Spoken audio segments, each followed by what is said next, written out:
The next three are the three Khusf.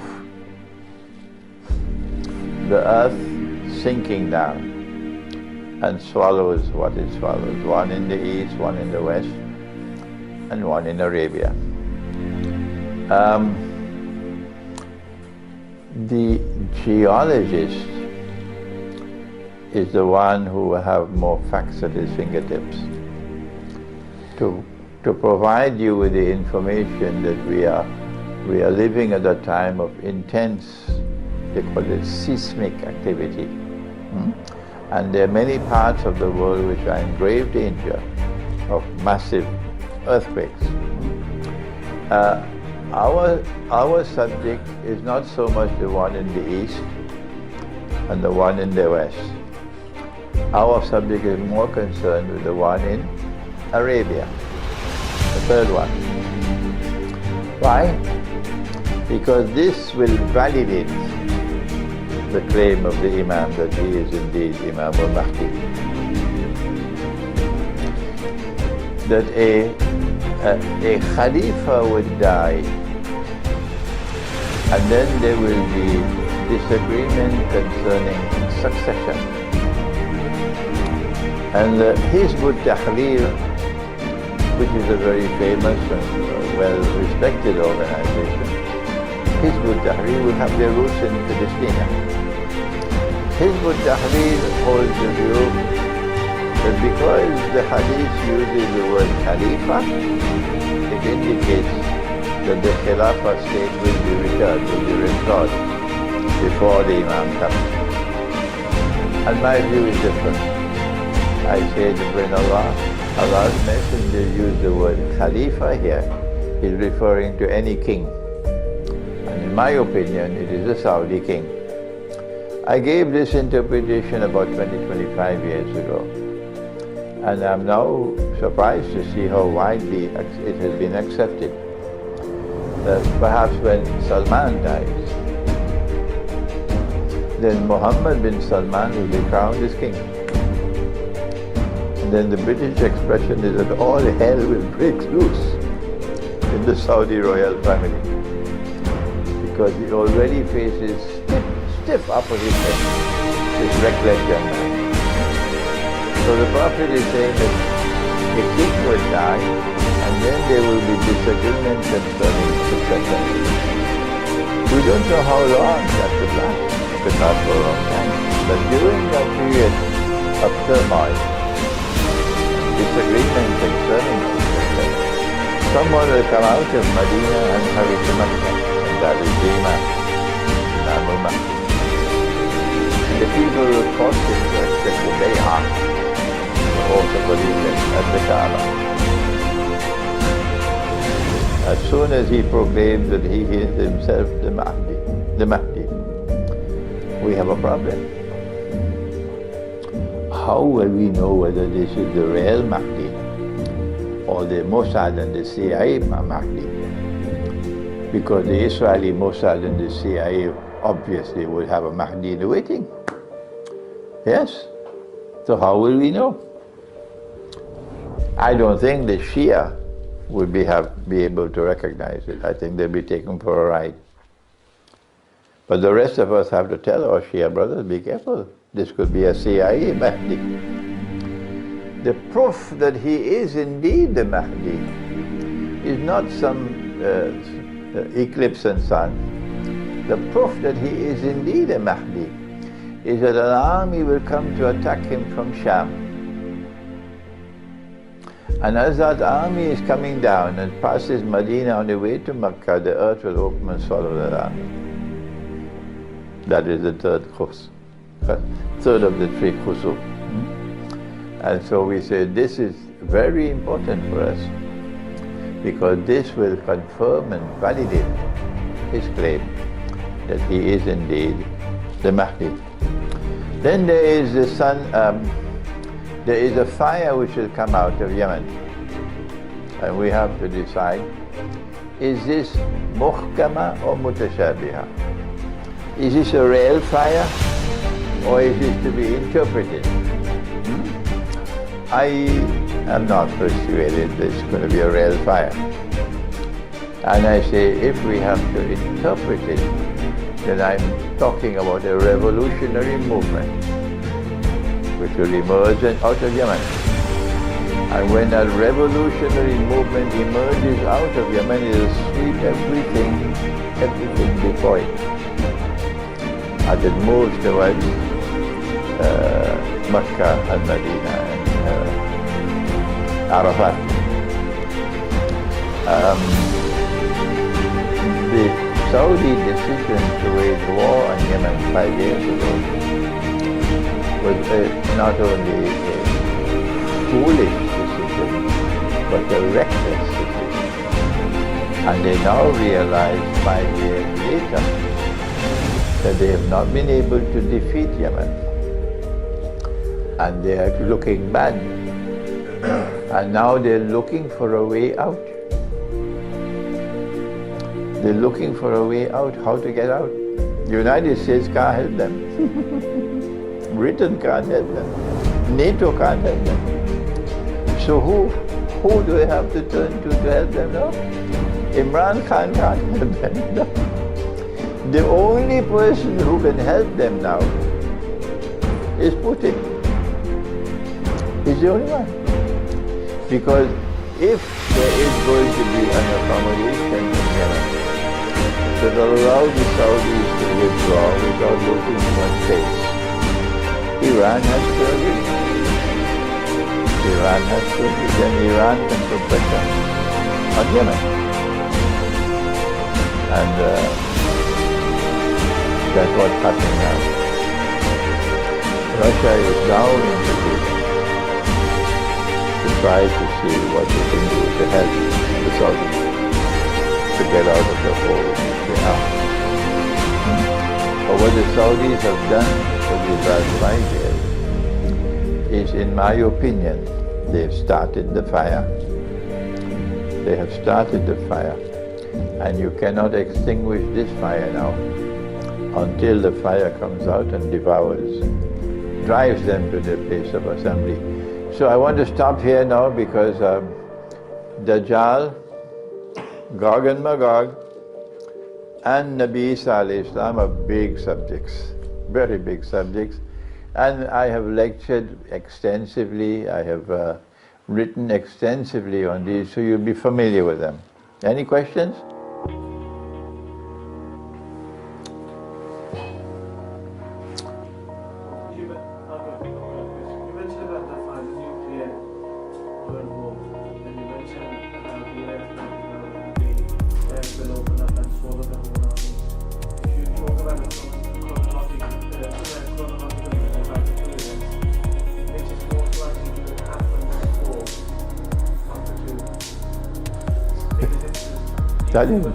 That is beyond me.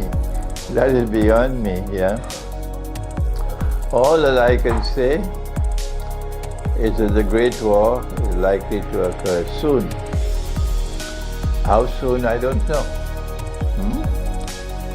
I have had so many dreams about nuclear war in 2014.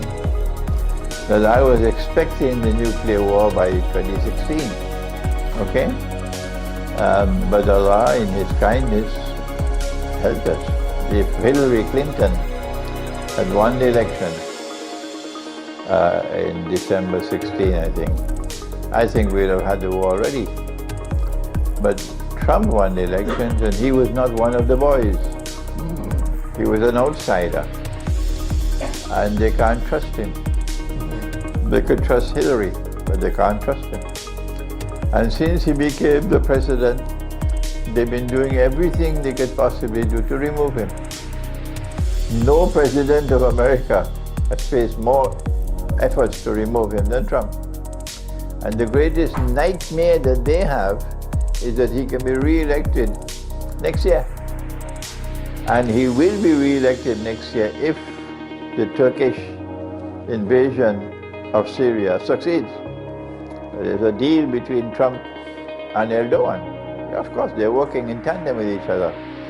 And Trump withdraws the American troops, abandons the Kurd, so that Turkey can move in. Okay? And if this succeeds, then Trump will be re-elected. Yes, Trump will be re-elected, yeah. Any other questions? Yeah. I wanted to ask two things if you don't mind sharing. The first one, I just wanted to just touch upon, we spoke about riba. Living in the Western world, living in the UK, with the cost of living, the house prices, and how much an average person earns, how do you avoid it? I have stopped attempting to teach the subject of riba for individuals, the micro, because the sun is now setting. This is far less important than the macro. I devote my attention now how to get Pakistan, how to get Egypt out of the slavery. Okay?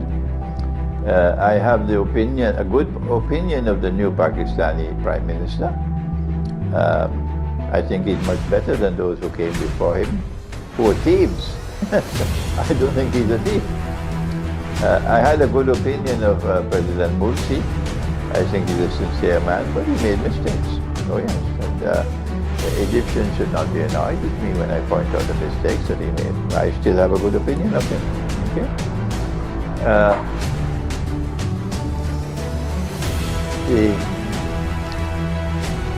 situation is now obtained is that most of the non-European world, Africa, Asia, Latin America, now have debts that they cannot possibly ever repay. And these are all debts with interest. You now have to borrow money to pay the interest. That's what Pakistan just did. And to get the money to pay the interest to the IMF, they had to fire the finance minister and replace him with an IMF man, and fire the governor of the National Bank, Central Bank, and replace him with an IMF man.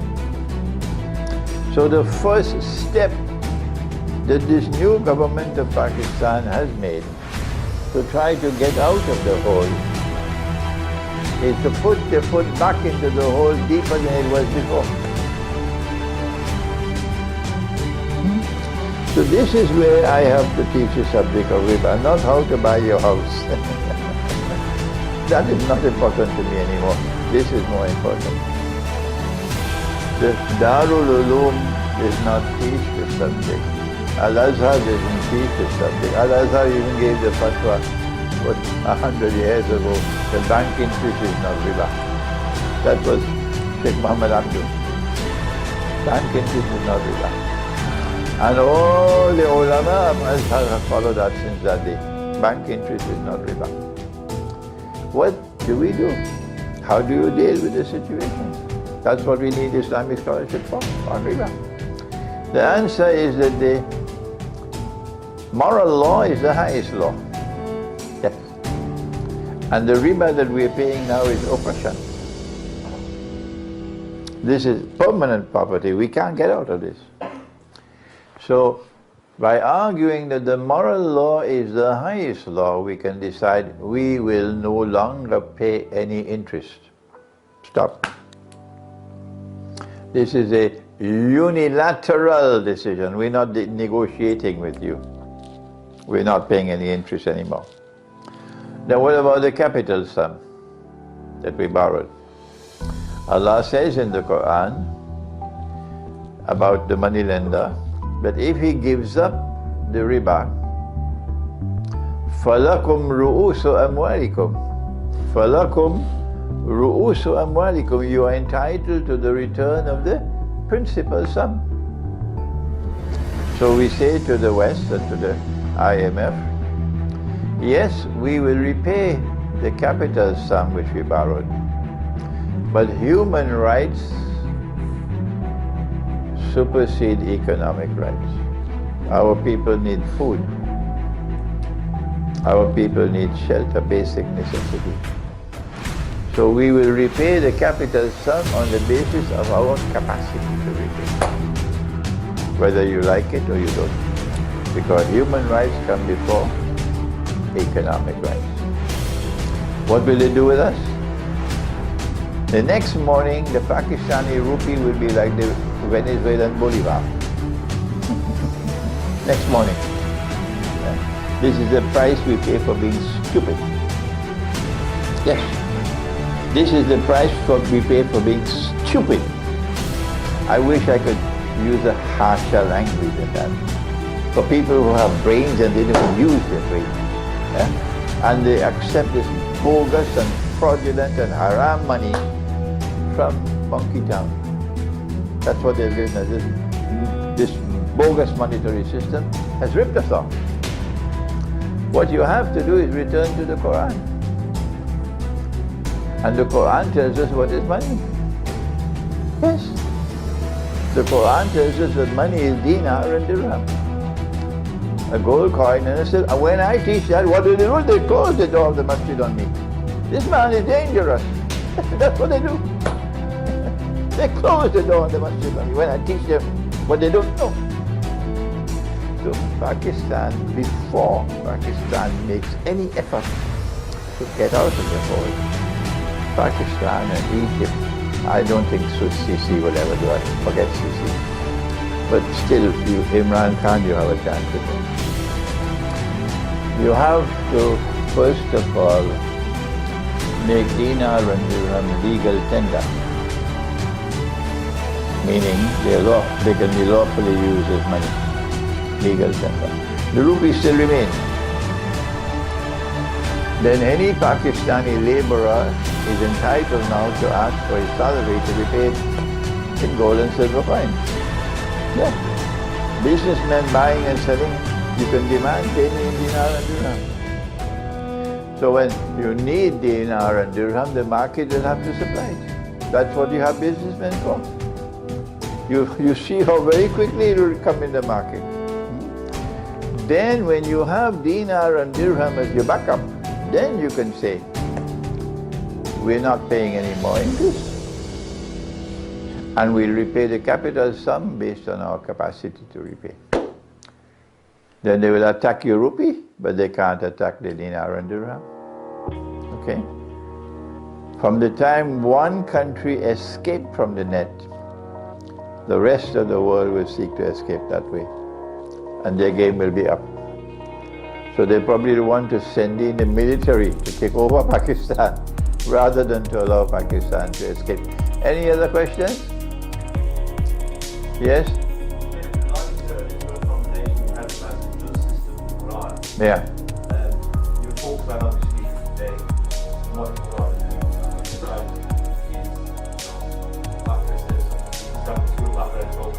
Yeah.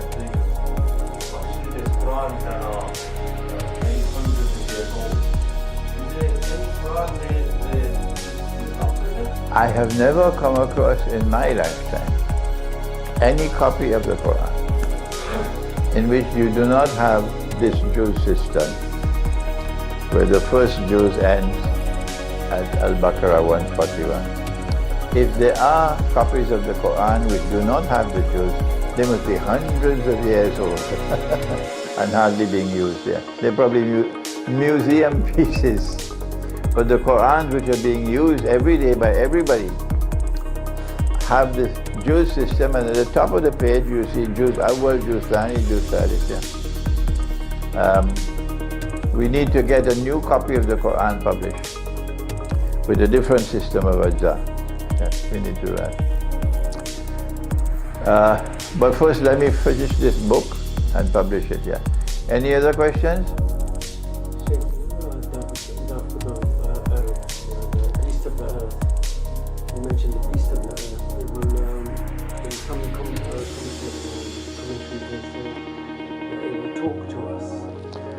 Dabbatul ard taklimuhum and tukallimuhum, based upon the punctuation. Is it possible, I was thinking, could it be the artificial intelligence robots that they're trying to take over? The Dabbatul ard will have to attack the stuff and destroy this internal capacity, miraculous capacity of the stuff. That is where you have to direct your attention. Because Allah says, تَأْكُلُ مِنْ سَأَتَهُ. The dabbatul ard will consume. And when it is consumed, then the stuff collapses. And then the jinn will realize this is not Sulaiman. This is Dajjal sitting on the throne. And stop working for him. And goodbye Israel of that day. Okay, any more questions?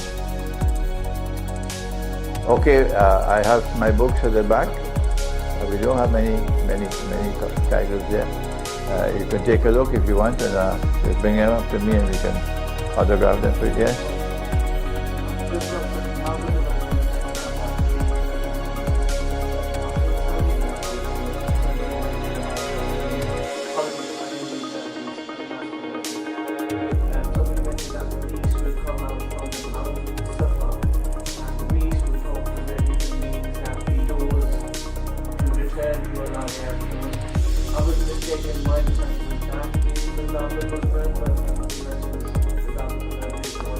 Proper methodology is never to go first to the hadith. Never. Go first to the Quran. That is showing respect for the Book of Allah. This is absolute truth. No one can change this. You can close your eyes, this is truth. This you can't say the same for it. Okay? The hadith and the Quran don't have the same status. Proper methodology is when you've gone to the Quran, then use the knowledge that you get from the Quran to judge the hadith. If you had done that, you'll never accept that Nabi Muhammad ﷺ would marry a child. Okay? When we go to the Quran, we get information about Dabbatul Ard. And when we go to the hadith on this subject, we get some very funny hadiths. You can immediately recognize this is nonsense. Yeah, the description of Dabbatul Ard, you'll find in some hadiths will make you laugh. Would make you laugh, yes. Yes. I hesitated to put it into my book. I used only one hadith, and I put it in the book, and I said, look, I'm only putting it here in the book so you all can see what nonsense there is. Yeah. When you go to the Quran, then you get a solid knowledge of the subject. Okay, if we have no more questions, ربنا تقبل منا إنك أنت السميع العليم وتب علينا يا مولانا إنك أنت التواب الرحيم برحمتك يا أرحم الراحمين آمين.